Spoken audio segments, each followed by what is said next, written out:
দক্ষিণ চব্বিশ পরগনার বারুইপুরে রয়েছে মা শিবানীর একটি জাগ্রত মন্দির। এই মন্দিরে মায়ের কাছে মন থেকে কিছু চাইলে মা কাউকে খালি হাতে ফেরান না। প্রত্যেকদিন এই মন্দিরেতে অনেক ভক্তগণ এসে থাকেন মায়ের কাছে তাদের নানান মনস্কামনা নিয়ে। এই মন্দিরটির ইতিহাস রয়েছে অনেক। তো এই মন্দিরটা কবে কবে ওপেন থাকে, কিভাবে আপনারা পুজো দেবেন, পুজো দেওয়ার টাইম কি রয়েছে, কিভাবে আসবেন, সবকিছু থাকছে আজকের এই ভিডিওর মধ্যে। তো চলুন ভিডিওটি শুরু করা যাক। আমি এখন রয়েছি বারুইপুর জংশন রেলওয়ে স্টেশনে।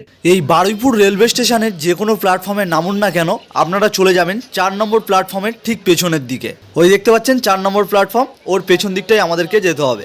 এই 4 নম্বর প্ল্যাটফর্মের একদম শেষের দিকে আসলাম এবং এখান দিয়ে দেখবেন একটি রাস্তা রয়েছে। এই রাস্তাটা দিয়ে আপনাদেরকে বাইরে বার হতে হবে। এবারে আপনারা যদি বাঁদিকে লক্ষ্য করেন তো দেখতে পাবেন 4 নম্বর স্টেশনের পিছনে অটো স্ট্যান্ড রয়েছে। এখান থেকে শিবানীপীঠ যাওয়ার অটো পেয়ে যাবেন।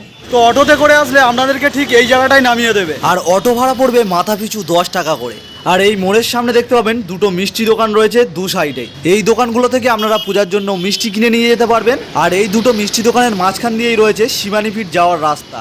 আর এই রাস্তার ধারে দেখবেন ফুলের মালার দোকান রয়েছে। তো এখান থেকে আপনারা পুজো দেওয়ার জন্য ফুল, ধূপ, মোমবাতি কিনে নিয়ে যেতে পারবেন। এবারে এই রাস্তাটা দিয়ে আমাদেরকে একটু হেঁটে যেতে হবে। তো এই সামনেও আর একটি দোকান দেখা যাচ্ছে, এখানেও ধূপ, মোমবাতি আপনারা পেয়ে যাবেন। আর সামনেই দেখতে পাচ্ছেন মা শিবানীপীঠের মন্দিরের গেট। আর যারা এখানে ভাবছেন যে বাইক, স্কুটি বা গাড়ি নিয়ে আসবেন, তো মন্দিরের সামনে পার্কিং নিষিদ্ধ রয়েছে। তো আপনারা এখানে পার্কিং করতে পারবেন না, বাইরে পার্কিং করে তারপরে আসতে হবে। তো পৌঁছে গেলাম আমি এখন শিবানীপীঠ মায়ের মন্দিরের ঠিক সামনে। মন্দিরে প্রবেশ করতেই মেন গেটের সামনেই দেওয়া রয়েছে মন্দিরের পুজো দেওয়া এবং গেট খোলা ও বন্ধের সময়। তো এই মন্দিরের পুজো দেওয়ার সময়টা রয়েছে সকাল 8টা এবং সন্ধ্যে 6:30। এবং সকালবেলায় মন্দিরের গেট বন্ধ হয়ে যায় বেলা 11টার সময়। তারপর আবার বিকেল 4:30টার সময় মন্দির ওপেন হয় রাত্রির 8:30 পর্যন্ত। এখন আপনারা দর্শন করছেন বারুইপুরের সেই জাগ্রত শিবানী মায়ের মন্দির।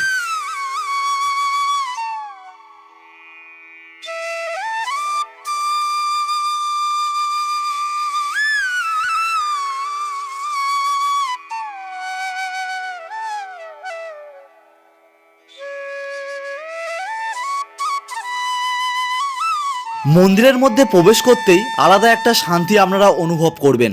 এবং পুরো মন্দিরটাই এরকম মার্বেল পাথর দিয়ে বানানো।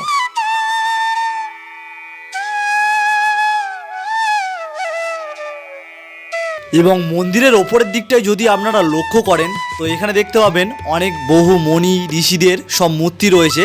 এবং তার সঙ্গে তাদের নাম, তাদের জন্ম তারিখ এবং পরলোক গমনের তারিখ এখানে দেওয়া রয়েছে।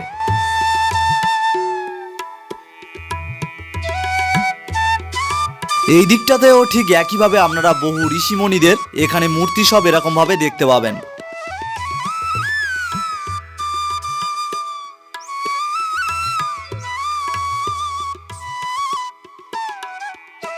এই মন্দিরের মধ্যে মা কালী, মা শিবানী রূপে পূজিত হন। মন্দিরের মধ্যে মা শিবানী, বাবা মহাদেব ছাড়াও শ্রী রামকৃষ্ণদেব, শ্রী স্বামী বিবেকানন্দ এবং এই মন্দিরের প্রতিষ্ঠাতা শ্রী শ্রী দুর্গাদাস ভট্টাচার্য মহাশয়ের মূর্তিও রয়েছে। এবং মন্দিরের বাইরের দিকটা যদি আপনারা লক্ষ্য করেন, এখানে শ্রী রামকৃষ্ণদেব, দুর্গাদাস ভট্টাচার্য মহাশয়ের একটি ফটো এবং এই সাইডে শ্রী শ্রী দুর্গাদাস ভট্টাচার্য মহাশয়ের একটি মূর্তিও রয়েছে। ইনি হলেন এই মন্দিরের প্রতিষ্ঠাতা এবং এই নিয়ে একটি ছোট্ট ইতিহাসও রয়েছে, তা জেনে নেওয়া যাক।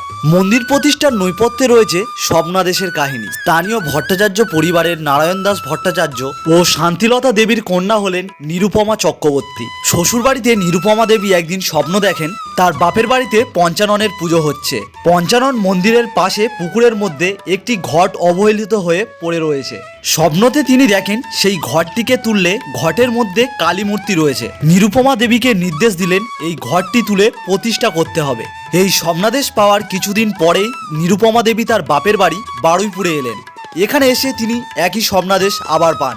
মা কালীর এই স্বপ্নাদেশের কথা শুনে নিরুপমা দেবীর জ্যাঠামশাই দুর্গাদাস ভট্টাচার্য ঘরটিকে খুঁজে পান এবং 10ই শ্রাবণ বাংলার 1373 সনে মঙ্গলবার নবমীর তিথিতে জল থেকে ঘরটিকে তুলে মন্দিরে প্রতিষ্ঠা করা হয়। নিরুপমা দেবী ছাড়াও ভট্টাচার্য পরিবারের জ্যেষ্ঠ পুত্রবধূ অনুরূপা দেবীও স্বপ্নাদেশ পেয়েছিলেন এবং দুর্গাদাস স্বপ্নাদেশ পান যে তার মেয়ের নামে মা কালীর নাম রাখতে হবে। সেই মতন শিবানীর নামে মায়ের নাম রাখা হয়, তাই এই স্থানটির নাম হয় শিবানীপীঠ। এবং সেই থেকে মা কালীকে এখানে দেবী শিবানী রূপে পূজা করা হয়। এবং এখন আপনারা যেই স্থানটিকে দেখছেন এই জায়গাটায় আগে বলি দেওয়া হতো। এখন সব জায়গায় বলি দেওয়া নিষিদ্ধ হয়ে গেছে বলে তাই এখানে আর এখন বলি হয় না। এবং মন্দিরের বাঁদিকে যদি আপনারা লক্ষ্য করেন তো এখানে রয়েছে ধূপ মোমবাতি জ্বালানোর জায়গা। এখানে আপনারা ধূপ মোমবাতি জ্বালাতে পারবেন। এবারে আপনাদেরকে পূজার ডালা দেওয়ার জায়গাটিকে দেখিয়ে দিই। মন্দিরে প্রবেশ করার ডান দিকে যেই রাস্তাটা রয়েছে এই রাস্তাটা দিয়ে আপনারা যদি যান প্রথমে দেখতে পাবেন দুর্গাদাস ভট্টাচার্য মহাশয়ের একটি মূর্তি এখানে রয়েছে এবং তার ঠিক পাশেই রয়েছে এই স্থানটি। এখানটায় প্রত্যেক বছর দুর্গাপূজার সময় দুর্গাপূজা হয়ে থাকে এবং দুর্গা মূর্তিটি বানানো হয় এই জায়গাটিতে। এখান দিয়ে আপনারা যদি সোজা হেঁটে যান তো সামনে দেখতে পাবেন এই স্থানটি। এখানে দেখছেন অনেক ভক্তগণ লাইন দিয়ে তাদের পূজার ডালা দিচ্ছে। এই মন্দিরে পুজো দেওয়ার জন্য যে সকল ডালাগুলো আনবেন আপনারা এই জায়গাটায় জমা দিয়ে দেবেন এবং ওপরের দিকে এই জিনিসটা আপনারা একটু পজ করে দেখে নেবেন যে কোন কোন দিন মন্দিরের পুজোর ডালা নেওয়া হয় না।